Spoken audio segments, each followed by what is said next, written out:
Definisi majas atau gaya bahasa.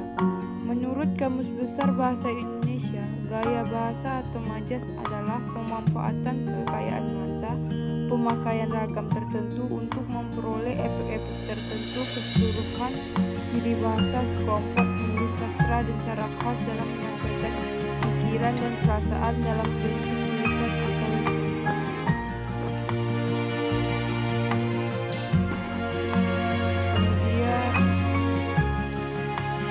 Jenis-jenis majas. 1. Majas perbandingan, yaitu personifikasi.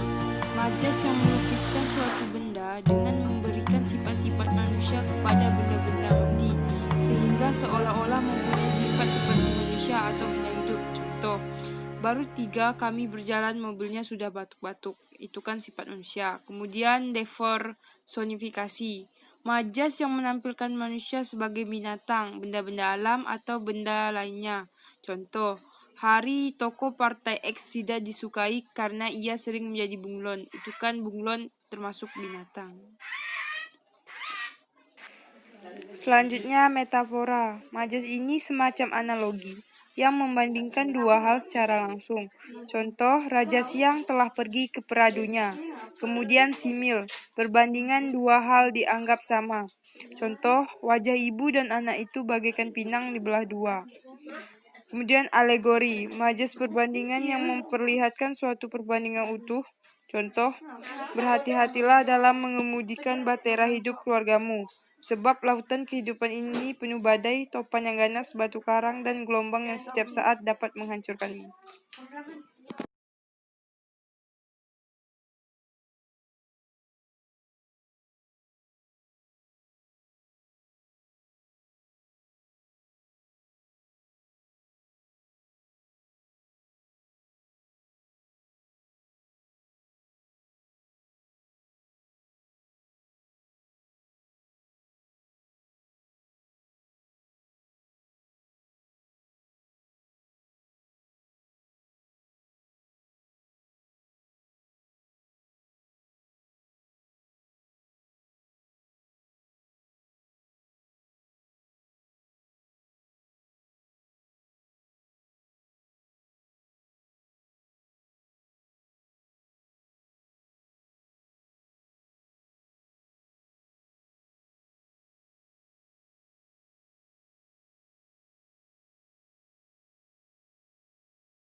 Contoh, gadis yang secantik si Ida dipersunting oleh si Dedi yang jelek itu.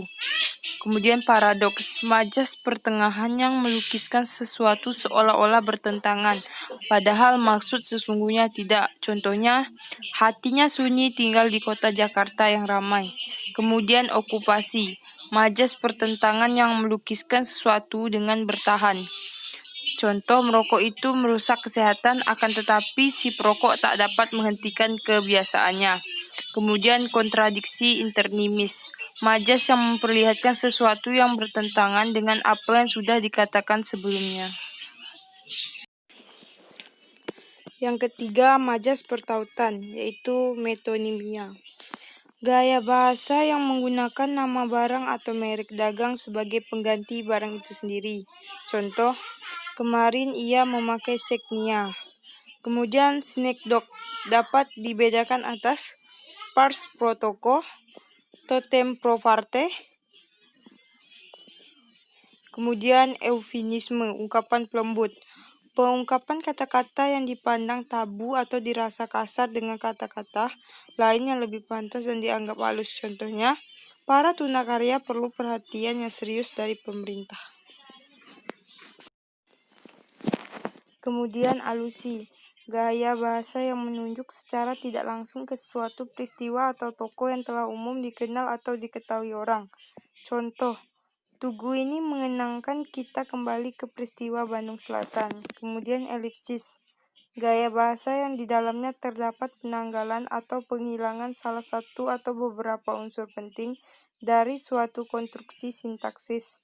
Contoh, dia dan istrinya ke Jakarta minggu lalu. Yang terakhir, autonomasia, majas perbandingan dengan menyebutkan nama lain terhadap seseorang berdasarkan ciri atau sifat menonjol yang dimilikinya. Contoh, si pincang itu ternyata adalah seseorang pengusaha kuliner. Yang keempat, majas perulangan, yaitu repetisi, merupakan majas yang melukiskan sesuatu dengan mengulang kata atau beberapa kata berkali-kali, yang biasanya digunakan dalam pidato. Contoh, kita junjung dia sebagai pemimpin, kita junjung dia sebagai pelindung rakyat, kita junjung dia sebagai pembebas kita.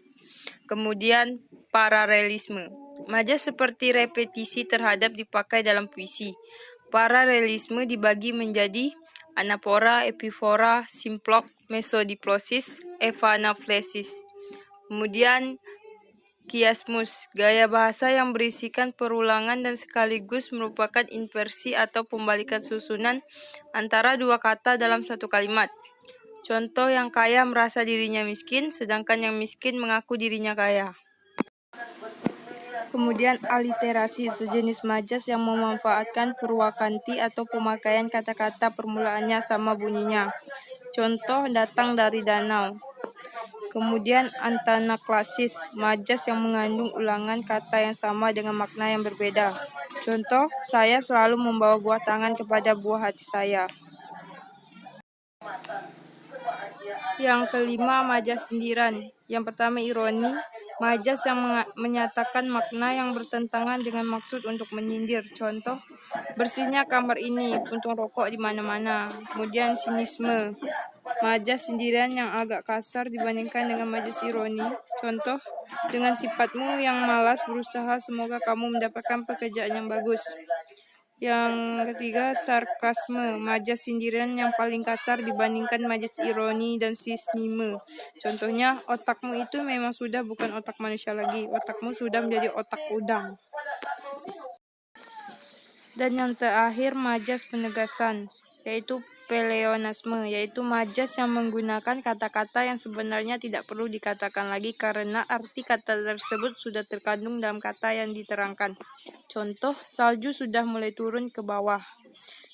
Dan kemudian klimaks, majas yang menyatakan beberapa hal berturut-turut dengan menggunakan urutan kata yang semakin lama semakin menurun pengertiannya.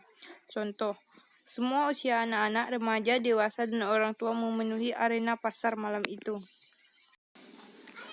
Terus antiklimas, yaitu majas penegasan yang melukiskan sesuatu dengan menyatakan beberapa hal berturut-turut dengan menggunakan urutan kata-kata yang semakin lama semakin menurun pengertiannya.